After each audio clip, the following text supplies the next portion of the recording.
Okay, now it's recorded. Okay, let me share my screen.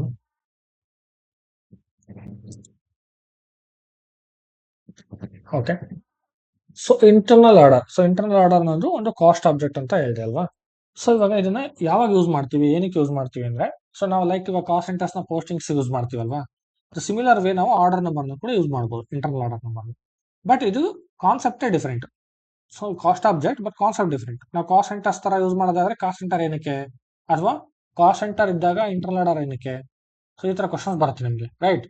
So ಏನಕ್ಕೆ ಅಂತ ಹೇಳ್ತೀನಿ. So cost object ಅಂತ ಬಂದಾಗ ಓನ್ಲಿ ಕಾಸ್ಟ್ ಸೆಂಟರ್ ಅಲ್ಲ, ಅದ್ರಲ್ಲಿ WBS ಕೂಡ ಬರುತ್ತೆ. WBS ಅಂದ್ರೆ ಪ್ರಾಜೆಕ್ಟ್ ಸಿಸ್ಟಮ್ ಅಂದ್ರೆ ಪ್ರಾಜೆಕ್ಟ್ ಮಾಡಿಲ್ ಅವರು. ಸೊ WBS ಅಂತ ಯೂಸ್ ಮಾಡ್ತಾರೆ, ವರ್ಕ್ ಬೆಂಚ್ ಸ್ಟ್ರಕ್ಚರ್ ಅಂತ. ಸೊ ವರ್ಕ್ ಬೆಂಚ್ ಸ್ಟ್ರಕ್ಚರ್ ಇಂದ ಏನ್ ಮಾಡ್ತಾರೆ, ಅವರು ಅದ್ರ ಮುಖಾಂತರ ಕಾಸ್ಟ್ ನ ಬುಕ್ ಮಾಡ್ತಾರೆ. ಡೈರೆಕ್ಟ್ ಅವರು GLs ಗೆ ಅಥವಾ ಕಾಸ್ಟ್ ಎಲಿಮೆಂಟ್ಸ್ ಗೆ ಕಾಸ್ಟ್ ನ ಬುಕ್ ಮಾಡಲ್ಲ, because they are not a part of finance module, they are part of other module. So other module ಆಗಿರೋದ್ರಿಂದ ಸೊ ಅವರಿಗೆ ರಿಲೇಟೆಡ್ ಕಾಸ್ಟ್ ಆಬ್ಜೆಕ್ಟ್ ನ ಯೂಸ್ ಮಾಡ್ಕೊಂಡು ಬುಕ್ ಮಾಡ್ತಾರೆ. ಅದಾದ್ಮೇಲೆ ಆ ಕಾಸ್ಟ್ ಆಬ್ಜೆಕ್ಟ್ ಅಲ್ಲಿ ಬುಕ್ ಆಗಿರೋ ಅಮೌಂಟ್ ನ ಸೊ ನಾವು ರಿಸೀವರ್ಸ್ಗೆ ಸೆಟಲ್ ಮಾಡ್ತೀವಿ. ಸೊ ರಿಸೀವರ್ ಅಂದ್ರೆ ವೆದರ್ ಇಟ್ ಇಸ್ ಅಸೆಟ್ ಆಗಿರ್ಬೋದು, ಅಥವಾ ಕಾಸ್ಟ್ ಸೆಂಟರ್ಸ್ ಆಗಿರ್ಬೋದು, ಅಥವಾ ಬೇರೆ ಯಾವುದೇ ಕಾಸ್ಟ್ ಎಲಿಮೆಂಟ್ಸ್ ಆಗಿರ್ಬೋದು. ಸೊ ಅದಕ್ಕೆ ನಾವು ಸೆಟಲ್ಮೆಂಟ್ ಮಾಡಬೇಕಾಗತ್ತೆ. ಓಕೆನಾ. ಸೊ ಅದಕ್ಕೆ ಒಂದು ಸೆಟಲ್ಮೆಂಟ್ ಪ್ರೋಸೆಸ್ ಇದೆ. ಸೊ ಅದ್ರ ಬಗ್ಗೆ ಕೂಡ ನಾನು ನಿಮಗೆ ಕಂಪ್ಲೀಟ್ ಡೀಟೇಲ್ ಆಗಿ ಎಕ್ಸ್ಪ್ಲೇನ್ ಮಾಡ್ತಾ ಹೋಗ್ತೀನಿ. ಫಸ್ಟ್ ಇಂಟರ್ನಲ್ ಆರ್ಡರ್ ಅಂದ್ರೆ ಏನು ಅಂದ್ರೆ, ಕಾಸ್ಟ್ ಆಬ್ಜೆಕ್ಟ್ ಅಂತ ಅಲ್ದೇನೆ ಸೊ ಮೇನ್ ಆಗಿ ಏನಕ್ಕೆ ಯೂಸ್ ಮಾಡ್ತೀವಿ ಅಂದ್ರೆ, ಫಾರ್ ಎಕ್ಸಾಂಪಲ್ ಇವಾಗ ಒಂದು ಕಂಪನಿಲಿ ನೀವು ಏನೋ ಒಂದು ಆರ್ಗನೈಸ್ ಮಾಡ್ತೀರಾ ಅಂತ ಇಟ್ಕೊಳ್ಳಿ. ಫಾರ್ ಎಕ್ಸಾಂಪಲ್ ಏನಿರ್ಬೋದು, ಇಂಡಕ್ಷನ್ಸ್ ಇರ್ಬೋದು, ಅಥವಾ ಏನಾದ್ರು ಆನ್ಯುವಲ್ ಫಂಕ್ಷನ್ಸ್ ಇರ್ಬೋದು, ಅಥವಾ ಏನಾದ್ರು ಲೈಕ್ ಯಾರೋ ಒಂದು ಫಂಕ್ಷನ್ ಅಥವಾ ಏನೋ ಒಂದು ಕಂಡಕ್ಟ್ ಮಾಡ್ತೀರಾ ಅಂತ ಇಟ್ಕೊಳ್ಳಿ. ಸೊ ಅವಾಗ ಏನಾಗುತ್ತೆ, it is an unexpected expenses. So ಇವೆಲ್ಲ ಅನ್ಎಕ್ಸ್ಪೆಕ್ಟೆಡ್ ಎಕ್ಸ್ಪೆನ್ಸಸ್ ಆಗಿ ಕನ್ವರ್ಟ್ ಮಾಡ್ತಾರೆ. ಸೊ ಅದಲ್ಲದೆ ಇವೆಲ್ಲ one time expenses. So one time expenses ಆಗಿರೋದ್ರಿಂದ ಸೊ ಅದೆಲ್ಲ ಏನ್ ಮಾಡ್ತಾರೆ, ಸೊ ಇಂಟರ್ನಲ್ ಆರ್ಡರ್ ಅಂಡರ್ ಅಲ್ಲಿ ರೆಕಾರ್ಡ್ ಮಾಡ್ತಾರೆ. ಸೊ ನಾಟ್ ಓನ್ಲಿ ಫಂಕ್ಷನ್, ನಾನು ಅದೇ ಫಂಕ್ಷನ್ ಆಗಿರ್ಬೋದು ಅಥವಾ ಯಾವುದೋ ಒಂದು ಪ್ರೋಗ್ರಾಮ್ ಅಂತ ಹೇಳ್ತಾ ಇಲ್ಲ. ಸೊ ಫಾರ್ ಎಕ್ಸಾಂಪಲ್ ಕೊಟ್ಟಿದ್ದು. ಸೊ ಅದೇ ತರ ನಿಮಗೆ ಒಂದು ಕಾಂಟ್ರಾಕ್ಟರ್ ಆಗಿರ್ಬೋದು, ಒಂದು ಪ್ರಾಜೆಕ್ಟ್ ಆಗಿರ್ಬೋದು, ಅಥವಾ ಬೇರೆ ಯಾವುದೋ ಒಂದು ಪ್ಲಾಂಟ್ ಮೇಂಟೆನೆನ್ಸ್ ಅಲ್ಲಿ ಆಗಿರ್ಬೋದು, ಯಾರೋ ಒಬ್ರು ವರ್ಕರ್ಸ್ ಕರೆಸ್ತಾರೆ ಹೊರಗಡೆಯಿಂದ, ಒಬ್ಬ ಎಲೆಕ್ಟ್ರಿಷಿಯನ್ಸ್ ಬರ್ತಾರೆ, ಎಲೆಕ್ಟ್ರಿಷಿಯನ್ಸ್ ಯಾರೋ ಒಬ್ರು ಎಲೆಕ್ಟ್ರಿಕಲ್ ಚಾರ್ಜಸ್ ಬುಕ್ ಮಾಡ್ತಾರೆ. ಸೊ ಈ ತರ ಎಲ್ಲ ಇರುತ್ತೆ, ಈ ತರ ಡಿಫ್ರೆಂಟ್ ಡಿಫ್ರೆಂಟ್ ಎಕ್ಸ್ಪೆನ್ಸಸ್ ಇದ್ದಾಗ ಸೊ ಆ ಅನ್ಎಕ್ಸ್ಪೆಕ್ಟೆಡ್ ಎಕ್ಸ್ಪೆನ್ಸಸ್ ಏನ್ ಅಕ್ಕರ್ ಆಗಿರುತ್ತೆ, ಸೊ ಅದನ್ನೆಲ್ಲ ಇಂಟರ್ನಲ್ ಆರ್ಡರ್ ಅಲ್ಲಿ ಬುಕ್ ಮಾಡ್ಬಿಟ್ಟು ಸೊ ಲಾಸ್ಟ್ ಅಲ್ಲಿ ಒಂದೇ ಸಲ ಅವ್ರು ಏನ್ ಮಾಡ್ತಾರೆ, ಸೊ ರಿಸೀವರ್ಸ್ ಹೋಗ್ಬಿಟ್ಟು ಸೆಟಲ್ಮೆಂಟ್ ಮಾಡ್ತಾರೆ. ಓಕೆ. ಸೊ ಅದಕ್ಕೋಸ್ಕರ ನಾವು ಇಂಟರ್ನಲ್ ಆರ್ಡರ್ ಕಾನ್ಸೆಪ್ಟ್ ನ ಯೂಸ್ ಮಾಡ್ತೀವಿ. ಸೊ ಇಂಟರ್ನಲ್ ಆರ್ಡರ್ ಒಂದು ಕಾಸ್ಟ್ ಆಬ್ಜೆಕ್ಟ್. ಸೊ ಅದ್ ನಾವ್ ಏನಕ್ಕೆ ಯೂಸ್ ಮಾಡ್ತೀವಿ ಅಂತಂದ್ರೆ, to record the cost. So ಏನೇನಕ್ಕೆ ನಾವು ಕಾಸ್ಟ್ ನ ಸ್ಪೆಂಡ್ ಮಾಡಿರ್ತೀವಿ, ಸೊ ಆ ರೀಸನ್ಸ್ ನೆಲ್ಲ ನೀವು ಸಿಸ್ಟಮ್ ಅಲ್ಲಿ ರೆಕಾರ್ಡ್ ಮಾಡಬೇಕು.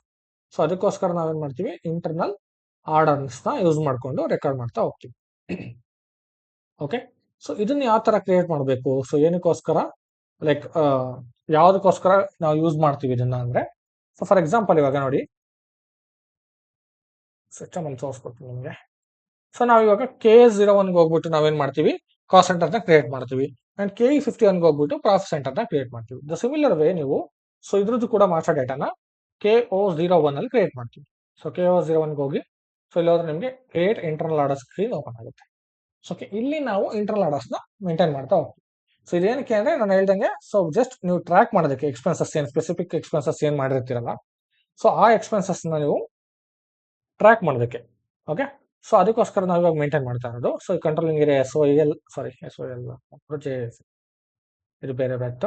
ಸೊ JS, ಸೊ ಇದ್ರ ಅಂಡರ್ ಕ್ರಿಯೇಟ್ ಮಾಡ್ತಾ ಇದೀವಿ ನಾವು ಇವಾಗ. ಎಂಟರ್. ಸೊ ಆರ್ಡರ್ ಟೈಪ್ ಕೇಳುತ್ತೆ. ಸೊ ಇದ್ರಲ್ಲಿ ನಿಮಗೆ ಎರಡು ತರ ಇಂಟರ್ನಲ್ ಆರ್ಡರ್ ಬರುತ್ತೆ. ಒಂದು ಬಂದ್ಬಿಟ್ಟು ನಿಮಗೆ ಸ್ಟ್ಯಾಟಿಸ್ಟಿಕಲ್ ಇಂಟರ್ನಲ್ ಆರ್ಡರ್ ಬರುತ್ತೆ. ಸೊ ಇನ್ನೊಂದು ಬಂದ್ಬಿಟ್ಟು ರಿಯಲ್ ಟೈಮ್ ಇಂಟರ್ನಲ್ ಆರ್ಡರ್ಸ್ ಬರುತ್ತೆ. ಈ ಸ್ಟ್ಯಾಟಿಸ್ಟಿಕಲ್ ಇಂಟರ್ನಲ್ ಆರ್ಡರ್ ಅಂದ್ರೆ ಏನು, ರಿಯಲ್ ಟೈಮ್ ಇಂಟರ್ನಲ್ ಆರ್ಡರ್ ಅಂದ್ರೆ ಏನು ಅಂತ ಹೇಳ್ತೀನಿ. ಸೊ ಸ್ಟ್ಯಾಟಿಸ್ಟಿಕಲ್ ಇಂಟರ್ನಲ್ ಆರ್ಡರ್ ಬಂದ್ಬಿಟ್ಟು only for the reporting purpose use ಮಾಡ್ತೀವಿ. ಸೊ ಲೈಕ್ ಇಲ್ಲಿ ನೋಡ್ಬೋದು ನೀವು. ಸೊ ಯಾರೋ ಒಬ್ರು ಒಂದು ಸ್ಟ್ಯಾಟಿಸ್ಟಿಕಲ್ ಇಂಟರ್ನಲ್ ಆರ್ಡರ್ ಬಂದ್ಬಿಟ್ಟು ಟೈಪ್ 2025 ಅಂತ ಒಂದು ಟೈಪ್ ಕ್ರಿಯೇಟ್ ಮಾಡಿ, ಸೊ ಅದ್ರ ಅಂಡರ್ ಅಲ್ಲಿ ಏನ್ ಮಾಡಿದ್ದಾರೆ, ಸೊ ಅವರು statistical internal order for marketing ಅಂತ ಮೇಂಟೈನ್ ಮಾಡಿದ್ರು. ಕರೆಕ್ಟ್.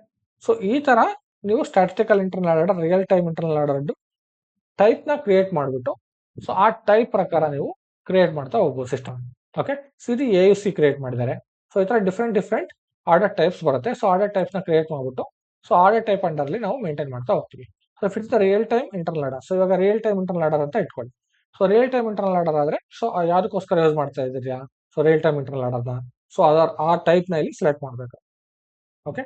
ಫಾರ್ ಎಕ್ಸಾಂಪಲ್ ಇದು ರಿಯಲ್ ಟೈಮ್ ಇಂಟರ್ನಲ್ ಆರ್ಡರ್ ಬಂದ್ಬಿಟ್ಟು ಪ್ರೊಡಕ್ಷನ್ ಬೇಸಸ್ ಆಗಿರ್ಬೋದು, ಅಥವಾ ನಿಮಗೆ ಕನ್ಸ್ಟ್ರಕ್ಷನ್ ಬೇಸಸ್ ಆಗಿರ್ಬೋದು, ಮಾರ್ಕೆಟಿಂಗ್ ಅಡ್ವರ್ಟೈಸ್ಮೆಂಟ್ ಎಕ್ಸ್ಪೆನ್ಸಸ್ ಅಥವಾ ಒನ್ ಟೈಮ್ ಎಕ್ಸ್ಪೆನ್ಸಸ್ ಏನಿರುತ್ತೆ, ಸೊ ಮಾರ್ಕೆಟಿಂಗ್ ಪರ್ಪಸ್ಗೋಸ್ಕರ ಏನಾದ್ರು ಎಕ್ಸ್ಪೆನ್ಸಸ್ ಮಾಡಿದ್ರೆ ಸೊ ಆ ಎಕ್ಸ್ಪೆನ್ಸಸ್ ನ ಮೇಂಟೈನ್ ಮಾಡ್ತೀನಿ ಅಂದ್ರೆ ಸೊ ಈ ಆರ್ಡರ್ ಟೈಪ್ ಅಂತ ಮೇಂಟೈನ್ ಮಾಡಬೇಕು. ಸೊ ನೀವು ಎಂಟರ್ ಕೊಟ್ರೆ so order type descriptions details ಎಲ್ಲ ಕೊಡಬೇಕು. ಸೊ ಮೇಂಟೈನ್ ಮಾಡ್ತಾ ಹೋಗ್ಬೇಕು. ಸೊ ಇದು ನಾನು ಹೇಳ್ತೀನಿ. ಸೊ ಸೆಟಲ್ಮೆಂಟ್ ರೋಲು ಇದೆಲ್ಲ ಕಂಪ್ಲೀಟ್ ಡಿಸ್ಕ್ರಿಪ್ಷನ್ಸ್ ಎಲ್ಲ ಎಕ್ಸ್ಪ್ಲೈನ್ ಮಾಡ್ಬಿಟ್ಟು ನಿಮಗೆ ನಾಳೆ ಕ್ಲಾಸಲ್ಲಿ ಎಕ್ಸ್ಪ್ಲೈನ್ ಮಾಡ್ತೀನಿ. ಸೊ ಥಿಯರಿಟಿಕಲಿ ಮಾತ್ರ ನಾನು ಇವಾಗ ನಿಮಗೆ ಎಕ್ಸ್ಪ್ಲೈನ್ ಮಾಡ್ತಾ ಇದ್ದೀನಿ. ಸೊ ಇವಾಗ ಇಲ್ಲಿ ಇವೆಲ್ಲ ಡೀಟೇಲ್ಸ್ ಮೇಂಟೈನ್ ಮಾಡಿದ್ಮೇಲೆ ಸೆಟಲ್ಮೆಂಟ್ ಆರ್ಡರ್ ಬರುತ್ತೆ, I mean settlement rule. So settlement rule ಏನ್ ಮೇಂಟೈನ್ ಮಾಡಬೇಕು ಅಂದ್ರೆ, ಸೊ ಇವಾಗ ನಾವು ಕಾಸ್ಟ್ ನ ಬುಕ್ ಮಾಡ್ತಾ ಇದೀವಿ ಸೊ ಇಂಟರ್ನಲ್ ಆರ್ಡರ್ ಅಂಡರ್ ಅಲ್ಲಿ. ಸೊ ಅದನ್ನ ನಾವು ಮೇನ್ ಆಬ್ಜೆಕ್ಟ್ ಗೆ ಸೆಟಲ್ ಮಾಡಬೇಕು. ಸೊ ಹೆಂಗೆ ಅಂದ್ರೆ, ಫಾರ್ ಎಕ್ಸಾಂಪಲ್ ಇವಾಗ ಕನ್ಸ್ಟ್ರಕ್ಷನ್ ಗೆ ಅಥವಾ ಮಾರ್ಕೆಟಿಂಗ್ ಗೆ ಒಂದು ಪರ್ಟಿಕ್ಯುಲರ್ ಜಿಎಲ್ಸ್ ಇರುತ್ತೆ, ಒಂದು ಎಕ್ಸ್ಪೆನ್ಸಸ್ ಜಿಎಲ್ಸ್ ಇರುತ್ತೆ ಅಡ್ವರ್ಟೈಸ್ಮೆಂಟ್ ಗೆ. ಸೊ ಆತರ ಎಕ್ಸ್ಪೆನ್ಸಸ್ ಜಿಎಲ್ಸ್ ಇರುತ್ತಲ್ವಾ.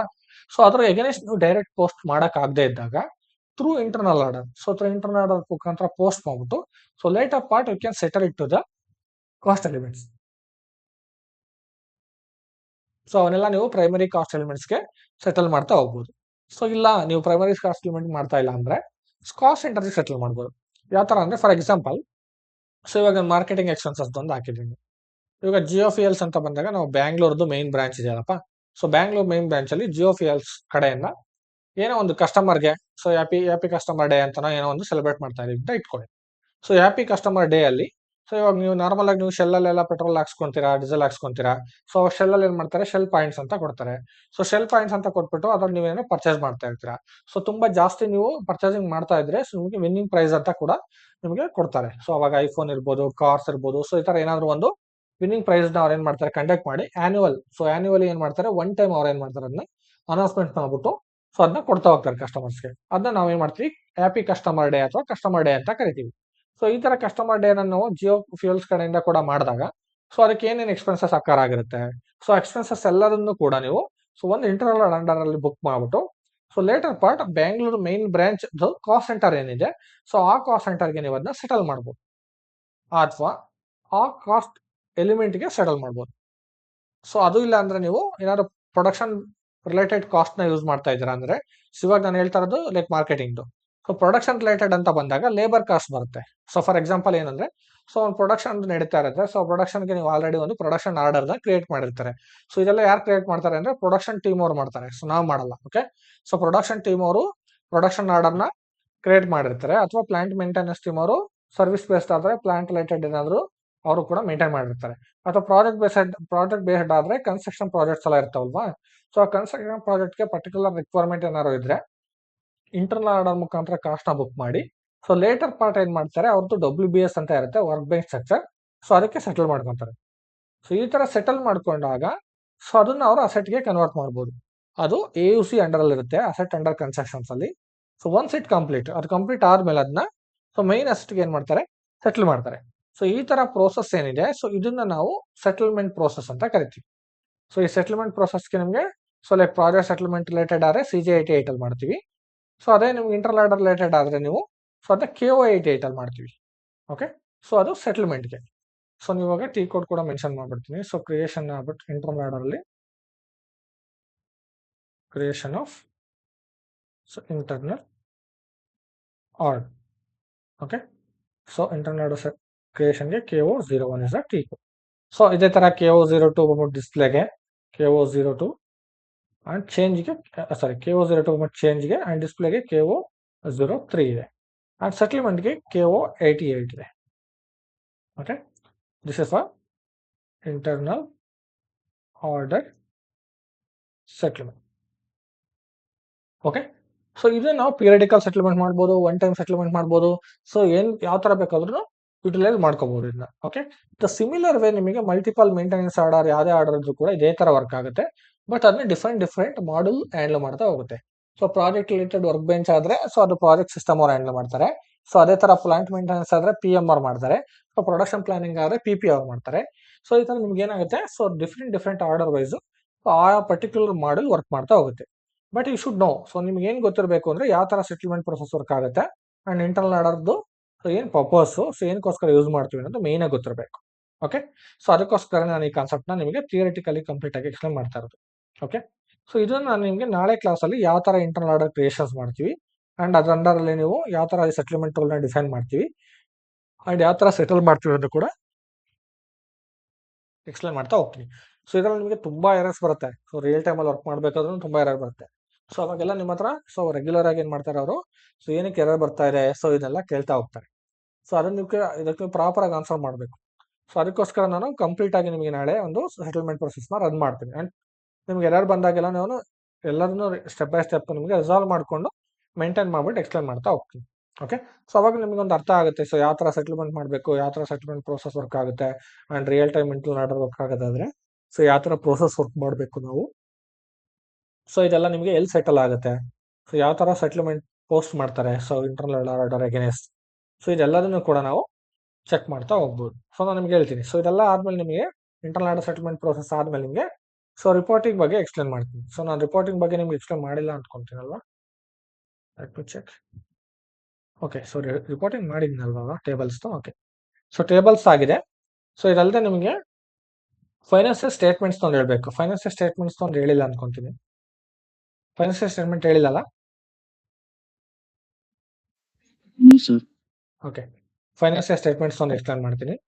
ಸೊ ಇಂಟರ್ನಲ್ ಆರ್ಡರ್ ಸೆಟಲ್ಮೆಂಟ್ ಆದಮೇಲೆ ಫೈನಾನ್ಷಿಯಲ್ ಸ್ಟೇಟ್ಮೆಂಟ್ನ ಕೂಡ ಎಕ್ಸ್ಪ್ಲೇನ್ ಮಾಡ್ತೀನಿ. So I will highlight it in yellow colour. So ಇಲ್ಲಿಂದ ನಾನು ಇವಾಗ ನಿಮಗೆ ಎಕ್ಸ್ಪ್ಲೇನ್ ಮಾಡಬೇಕು. ಸೊ ಇದಾದ್ಮೇಲೆ ನಿಮಗೆ financial statements. Okay, financial statements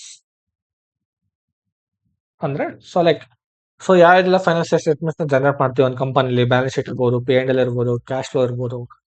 okay, so ಈ ರಿಪೋರ್ಟ್ಸ್ ಎಲ್ಲ ಸೊ ಯಾವ ತರ ಜನರೇಟ್ ಮಾಡಬೇಕು, ಸೊ ಯಾವ ತರ ನೀವು ಅದಕ್ಕೆ ಹೈರಾರ್ಕಿ ಮೇಂಟೈನ್ ಮಾಡಬೇಕು, ಸೊ GL ಅಕೌಂಟ್ ಹೈರಾರ್ಕಿನ ಯಾವ ತರ ಮೇಂಟೈನ್ ಮಾಡಬೇಕು ಅನ್ಕೊಂಡು ನಿಮಗೆ ಎಕ್ಸ್ಪ್ಲೇನ್ ಮಾಡ್ತಾ ಹೋಗ್ತೀನಿ. ಓಕೆ, ಸೊ ಇದಕ್ಕೆ ಟಿ ಕೋಡ್ OB58 ಅನ್ಸುತ್ತೆ. So will update. Okay, so ಇದು ಟಿ ಕೋಡ್. ಸೊ ಇದ್ರಲ್ಲಿ ನಾವು GL ಅಕೌಂಟ್ಸ್ ನ ಸೊ ಟ್ರೀ ವೈಸ್ ಮೇಂಟೈನ್ ಮಾಡ್ತಾ ಹೋಗ್ಬೇಕು. Just I will show you. Okay, so ಯಾವ ತರ ಮೇಂಟೈನ್ ಮಾಡ್ತೀವಿ ಅಂತ ನಿಮ್ಗೆ ತೋರಿಸ್ತಾ ಹೋಗ್ತೀನಿ. ಸೊ ನೀವು ಅದ್ರ ಪ್ರಕಾರ ಮೇಂಟೈನ್ ಮಾಡ್ಕೊಂಡು ಸೊ ಸ್ಟೇಟ್ಮೆಂಟ್ ಜನರೇಟ್ ಮಾಡ್ಬೋದು. ಓಕೆ, ಬಿಕಾಸ್ ಅದು ಸ್ಟ್ರಕ್ಚರ್ನ ಮೇಂಟೈನ್ ಮಾಡ್ಕೊಂಡು ಕೂತ್ಕೋಬೇಕು ಅಂದ್ರೆ ನಾನು 1 or 2 days ಟೈಮ್ ಆಗುತ್ತೆ. ಸೊ ನಾನು ನಿಮ್ಗೆ ಜಸ್ಟ್ ತೋರಿಸ್ತೀನಿ ಯಾವ ತರ ಒಂದು ಮೇಂಟೈನ್ ಮಾಡಬೇಕು ಅಂತ. ಸೊ ಅದರ ಬೇಸ್ ಮೇಲೆ ನೀವು ಸೊ ಮೇಂಟೈನ್ ಮಾಡ್ತಾ ಹೋಗ್ಬೋದು.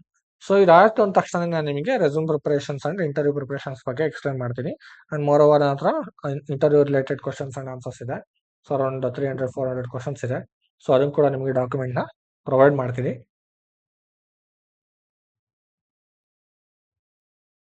ಸೊ ಅದಾದ್ಮೇಲೆ ನಿಮಗೆ ಸೊ ಕಂಪ್ಲೀಷನ್ ಸರ್ಟಿಫಿಕೇಟ್ ಕಿರಣ್ ಅವ್ರು ಕೊಡ್ತಾರೆ. ಸೊ ನಾನು ಅವ್ರಿಗೆ ಇನ್ಫಾರ್ಮ್ ಮಾಡ್ತೀನಿ ಇದು ಕಂಪ್ಲೀಟ್ ಆದ್ಮೇಲೆ. ಸೊ ನಿಮಗೆ ಇದಲ್ಲದೇನು ಕೂಡ ಇನ್ನೊಂದು ಸೆಷನ್ ಇರುತ್ತೆ. ಸೊ ಏನು ಅದು ಸೆಷನ್ ಅಂದ್ರೆ, ಸೊ ಇಂಟರ್ವ್ಯೂ ಅಲ್ಲಿ ಸೊ ನೀವು ಯಾವ ತರ ಹ್ಯಾಂಡಲ್ ಮಾಡಬೇಕು, ಸೊ HR ಆಗಿರ್ಬೋದು, ಮ್ಯಾನೇಜರ್ ಆಗಿರ್ಬೋದು, ಅಥವಾ ಸೊ ಟೆಕ್ನಿಕಲ್ ರೌಂಡ್ಸ್ನ ಯಾವ ತರ ಹ್ಯಾಂಡಲ್ ಮಾಡಬೇಕು ಅನ್ನೋದು ಕೂಡ ಸೊ ಒಂದು ಕ್ಲಾಸಲ್ಲಿ ಎಕ್ಸ್ಪ್ಲೈನ್ ಮಾಡ್ತೀನಿ. ಸೊ ಅದೇ ಸೇಮ್ ಕ್ಲಾಸಲ್ಲಿ so of the recording, so ಇದು ಯಾವ್ದನ್ನು ನಾನು ರೆಕಾರ್ಡ್ ಮಾಡೋದಿಲ್ಲ. Okay, so of the record so ನಿಮಗೆ ಜಾಬ್ ನೀವು ಸ್ವಿಚ್ ಮಾಡೋದಕ್ಕೆ ಬೇರೆ ಡೊಮೈನಿಂದ ಸೊ ನೆಕ್ಸ್ಟ್ ಡೊಮೈನ್ಗೆ ಸ್ವಿಚ್ ಮಾಡೋದಕ್ಕೆ ಸೊ ಏನೆಲ್ಲ ರೂಟ್ಸ್ ಇದೆ, ಸೊ ಏನೆಲ್ಲ ವೇಸ್ ಇದೆ, ಸೊ ಯಾವ ಥರ ಸ್ವಿಚ್ ಮಾಡ್ಬೋದು, ಸೊ ಯಾವ ಥರ ಶಾರ್ಟ್ಕಟ್ನ ಯೂಸ್ ಮಾಡ್ಕೊಂಡು ನಾವು ಸ್ವಿಚ್ ಆಗ್ಬೋದು. ಆ್ಯಂಡ್ ಜಾಬ್ನ ಸ್ವಿಚ್ ಆಗೋದ್ರ ಜೊತೆಲಿ ನಮ್ಮದು ಸ್ಯಾಲ್ರಿ ಹೈಕ್ ಕೂಡ ಯಾವ ಥರ ಮಾಡ್ಕೋಬೋದು, ಅದ್ರ ಬಗ್ಗೆ ಎಲ್ಲ ನಿಮಗೆ ಪ್ರಾಪರಾಗಿ ಎಕ್ಸ್ಪ್ಲೇನ್ ಮಾಡ್ತಾ ಹೋಗ್ತೀವಿ. ಓಕೆ, ಸೊ ನೀವು ಪ್ರಾಕ್ಟೀಸ್ ಮಾಡಬೇಕು. ಸೊ ಟಿಲ್ ನಾನೇನು ಎಕ್ಸ್ಪ್ಲೇನ್ ಮಾಡಿದ್ನಿ ಇದನ್ನು ಪ್ರಾಕ್ಟೀಸ್ ಮಾಡಿದ್ರೆ ಮಾತ್ರನೇ ಸೊ ನೀವು ಇಂಟರ್ವ್ಯೂನ ಕ್ರ್ಯಾಕ್ ಮಾಡ್ಬೋದು. ಇಲ್ಲಾಂದ್ರೆ it is very difficult. So ನಾನು ಇವಾಗ ಹೇಳ್ಕೊಟ್ಟಿದ್ನಲ್ಲ, ಸೊ ಈ ಎಕ್ಸ್ಪೀರಿಯನ್ಸ್ ನಿಮಗೆ ಸೊ ಮಿನಿಮಮ್ ನಿಮಗೆ ನೀವು ಫ್ರೆಶರ್ ಆಗಿ ಕೂಡ ನೀವು ಕನ್ಸಿಡರ್ ಮಾಡ್ಕೋಬಹುದು. ಸೊ ಟಿಲ್ ಮ್ಯಾಕ್ಸಿಮಮ್ ನೀವು 5 years ಎಕ್ಸ್ಪೀರಿಯನ್ಸ್ನ ಇಡ್ಬೋದು. ಓಕೆ, 4 to 5 years ಎಕ್ಸ್ಪೀರಿಯನ್ಸ್ ಇಡೋವರೆಗೂ ಸೊ ನಿಮಗೆ ಏನು ನಾಲೆಜ್ ಬೇಕು ಸೊ ಅದೆಲ್ಲದನ್ನು ಕೂಡ ನಾನು ನಿಮಗೆ ಎಕ್ಸ್ಪ್ಲೇನ್ ಮಾಡಿದ್ದೀನಿ. ಬಟ್ ಒನ್ಲಿ ಥಿಂಗ್ ಏನಂದ್ರೆ, ಸೊ ನೀವು ಇಂಟರ್ವ್ಯೂ ಯಾವ ಥರ ಫೇಸ್ ಮಾಡ್ತೀರಾ ಅನ್ನೋದೇ ಮ್ಯಾಟರ್ ಆಗುತ್ತೆ. ಓಕೆ, ಸೊ ಅದ್ರ ಬಗ್ಗೆ ಕೂಡ ಡಿಸ್ಕಸ್ ಮಾಡೋಣ. ಸೊ ನಾನು ನಿಮಗೆ ನೆಕ್ಸ್ಟ್ ಇದೆಲ್ಲ ಆದ್ಮೇಲೆ ನಾನು ಅದ್ರ ಬಗ್ಗೆ ಎಕ್ಸ್ಪ್ಲೇನ್ ಮಾಡ್ತಾ ಹೋಗ್ತೀನಿ. ಸೊ ಡಿಸ್ಕಸ್ ಮಾಡಾದ್ಮೇಲೆ ನೀವು ಸೊ ಜಾಬ್ ಅಪಾರ್ಚುನಿಟೀಸ್ಗೆ ಟ್ರೈ ಮಾಡ್ಬೋದು. ಅಂಡ್ ಗೈಸ್, ನಾನು ಇನ್ನೊಂದು ಏನು ಸಜೆಸ್ಟ್ ಮಾಡ್ತೀನಿ ಅಂದ್ರೆ, ನೀವು ಫ್ರೆಶರ್ ಆಗಿ ಹೋಗ್ತೀರಾ ಅಂದ್ರೆ, ಅಥವಾ ನೀವು ನಾನ್ SAP ಇಂದ SAPಗೆ ಟ್ರೈ ಮಾಡ್ತಾ ಇದ್ದೀರಾ ಅಂದ್ರೆ, ಅಥವಾ ಬೇರೆ ಡೊಮೈನ್ ಯಾವುದೇ ಇದ್ರೂ ಓಕೆ ಫೈನ್ ಟ್ರೈ ಮಾಡ್ತಾ ಇದ್ದೀರಾ ಅಂದ್ರೆ, ಫಸ್ಟ್ ನೀವು ಒಳ್ಳೆ ಅಪಾರ್ಚುನಿಟಿ ಎಕ್ಸ್ಪೆಕ್ಟೇಷನ್ ಇಟ್ಕೋಬೇಡಿ. ಓಕೆ, ಸೊ ಯಾವತ್ತು ನೀವು ಕಾಂಟ್ರಾಕ್ಟ್ ಬೇಸ್ ಸಿಕ್ಕರೆ ಕಾಂಟ್ರಾಕ್ಟ್ ಬೇಸ್ ಹೋಗಿ, ಸೊ ಅಥವಾ ನೀವು ಪರ್ಮನೆಂಟ್ ಅಲ್ಲೇ ನಿಮ್ಗೆ ಯಾವ್ದಾದ್ರು ಸ್ಟಾರ್ಟ್ಅಪ್ ಕಂಪ್ನಿ ಸಿಕ್ಕಿದ್ರೆ ಸ್ಟಾರ್ಟ್ಅಪ್ ಕಂಪ್ನೀಸ್ಗೆ ಹೋಗಿ. ಸೊ ನಿಮಗೆ ಫಸ್ಟ್ ನಿಮ್ಗೆ ಏನು ಬೇಕು, ಸೊ ರಿಯಲ್ ಟೈಮ್ ಎಕ್ಸ್ಪೀರಿಯನ್ಸ್ ಬೇಕು, ಸೊ ರಿಯಲ್ ಟೈಮ್ ನಾಲೆಜ್ ಬೇಕು. ಸೊ ಅದನ್ನ ಗೇನ್ ಮಾಡೋದಕ್ಕೆ ಏನೇನು ನಿಮಗೆ ಯಾವ ರೂಟ್ ಸಿಗುತ್ತೆ ಅದರ ಮುಖಾಂತರ ಗೇನ್ ಮಾಡ್ತಾ ಹೋಗಿ. ಸೊ ನಿಮಗೆ ಫ್ರೀಲಾನ್ಸಿಂಗ್ ಅಪಾರ್ಚುನಿಟಿ ಸಿಕ್ಕಿದ್ರು ಕೂಡ ನೋ ಪ್ರಾಬ್ಲಮ್, ನೀವು ಫ್ರೀಲಾನ್ಸಿಂಗ್ ಕೂಡ ಟ್ರೈ ಮಾಡಿ, ಫ್ರೀಲಾನ್ಸಿಂಗ್ ಅಲ್ಲಿ ಕೂಡ ವರ್ಕ್ ಮಾಡ್ಬೋದು. ಓಕೆ, ಸೊ ಫ್ರೀಲಾನ್ಸಿಂಗ್ ಎಲ್ಲ ಕೂಡ ನಿಮಗೆ ಆಲ್ಮೋಸ್ಟ್ ಏನಾಗುತ್ತೆ, ಸೊ ನಿಮಗೆ ರಿಮೋಟ್ ಅಪಾರ್ಚುನಿಟೀಸ್ ಇರುತ್ತೆ. ಸೊ ಇಲ್ಲ ಅಂದ್ರೆ ನಿಮಗೆ ಅಬ್ರಾಡ್ ಅಪಾರ್ಚುನಿಟೀಸ್ ಕೂಡ ತುಂಬಾ ಸಿಗುತ್ತೆ. ಸೊ ಅಬ್ರಾಡ್ ಕೂಡ ಟ್ರೈ ಮಾಡೋದಾದ್ರೆ you guys can try. So ಇಲ್ಲ ಅಂದ್ರೆ ರಿಮೋಟ್ ಅಪಾರ್ಚುನಿಟೀಸ್ ಕೂಡ ಸಿಗುತ್ತೆ, ಅದು ಕೂಡ ಟ್ರೈ ಮಾಡ್ಬೋದು. ಸೊ ಎಲ್ಲ ಅವರ್ಲಿ ಬೇಸ್ಡ್ ಬಿಲ್ಲಿಂಗ್ ಮಾಡ್ತಾರೆ, ಅಥವಾ ಟಿಕೆಟ್ಸ್ ಆದರೆ tickets related tickets based billing ಮಾಡ್ತಾರೆ. ಸೊ ಈ ತರ ಜಾಬ್ನ ಮಾಡಿ ನೀವು ವರ್ಕ್ನ ಕಲಿತಾ ಹೋಗ್ಬೋದು. ಸೊ ಈ ತರ ಕಲಿಯೋದ್ರಿಂದ ಏನಾಗುತ್ತೆ ನಿಮಗೆ so real time knowledge gain ಆಗುತ್ತೆ. ಸೊ ಇಲ್ಲ ಡೈರೆಕ್ಟ್ ಟ್ರೈ ಮಾಡ್ತೀನಿ ಅಂದ್ರೆ ಟ್ರೈ ಮಾಡಿ, ನೋ ವರೀಸ್. ಬಟ್ ನಾನು ನಿಮ್ಗೆ ಸಜೆಸ್ಟ್ ಮಾಡ್ತಾ ಇದ್ದೀನಿ ಅಷ್ಟೇ. ಸೊ ಡೈರೆಕ್ಟ್ ಆಗಿ ಕೂಡ ಸ್ವಿಚ್ ಆಗ್ಬೋದು. ಸೊ ಅದಕ್ಕೆಲ್ಲ ನಿಮಗೆ ಪ್ರಾಪರ್ ನಾಲೆಜ್ ಬೇಕಲ್ವಾ. ಸೊ ಅದಕ್ಕೆ ನಾನು ನಿಮ್ಗೆ ಹೇಳ್ತಾ ಇರೋದು, ಇವಾಗ ನಾನು ಹೇಳ್ಕೊಟ್ರೆ ಏನಿದೆ ಇದನ್ನ ನೀವು 2-3 ಟೈಮ್ಸ್ ಪ್ರಾಕ್ಟೀಸ್ ಮಾಡಬೇಕು, ನಾಟ್ ಒನ್ ಟೈಮ್. ಸೊ ಇವಾಗ ಒಂದು ಕಂಪನಿ ಕೋಡ್ ನಾನು ನಿಮ್ಗೆ ಎಕ್ಸ್ಪ್ಲೈನ್ ಮಾಡ್ತಾ ಇದ್ದೀನಿ ಅಂದ್ರೆ ನೀವು 3-4 ಕಂಪನಿ ಕೋಡ್ ಈ ತರ ಕ್ರಿಯೇಟ್ ಮಾಡ್ಬಿಟ್ಟು ಕಂಪ್ಲೀಟ್ ಮಾಡಬೇಕು. ಸೊ ಅವಾಗ ಏನಾಗುತ್ತೆ ನಿಮಗೆ ಪರ್ಫೆಕ್ಷನ್ಸ್ ಬರುತ್ತೆ. ಸೊ ಏನೇನು ಸಿನಾರಿಯೋಸ್ ಎಕ್ಸ್ಪ್ಲೈನ್ ಮಾಡಿದ್ನಿ, ಸೊ ಅದ್ರ ಬಗ್ಗೆ ನಿಮಗೆ ಪ್ರತಿಯೊಂದು ಸಿನಾರಿಯೋ ಬಗ್ಗೆನೂ ಕೂಡ ಏನಕ್ಕೆ ಮಾಡ್ತಾ ಇದೀವಿ ಕಾನ್ಫಿಗರೇಷನ್ ನಿಮಗೆ ಐಡಿಯಾ ಇರಬೇಕಷ್ಟೇ. ಸೊ ನಾನು ಇವಾಗ ಕಂಪ್ಲೀಟ್ ಒಂದು ರಿಯಲ್ ಟೈಮ್ ಪ್ರಾಜೆಕ್ಟ್ ಯಾವ ತರ ವರ್ಕ್ ಆಗುತ್ತೆ ಅದನ್ನ ಕಂಪ್ಲೀಟ್ ಆಗಿ ನಿಮಗೆ ಎಕ್ಸ್ಪ್ಲೈನ್ ಮಾಡಿದ್ದೀನಿ. Okay, so based on that ನೀವು ಪ್ರಾಕ್ಟೀಸ್ ಮಾಡಿದ್ರೆ ಸೊ ಈಸಿಯಾಗಿ ನೀವು ಇಂಟರ್ವ್ಯೂನ ಕ್ರ್ಯಾಕ್ ಮಾಡ್ಬೋದು. ಸೊ ಏನಾದ್ರು ಡೌಟ್ಸ್ ಇದೆಯಾ?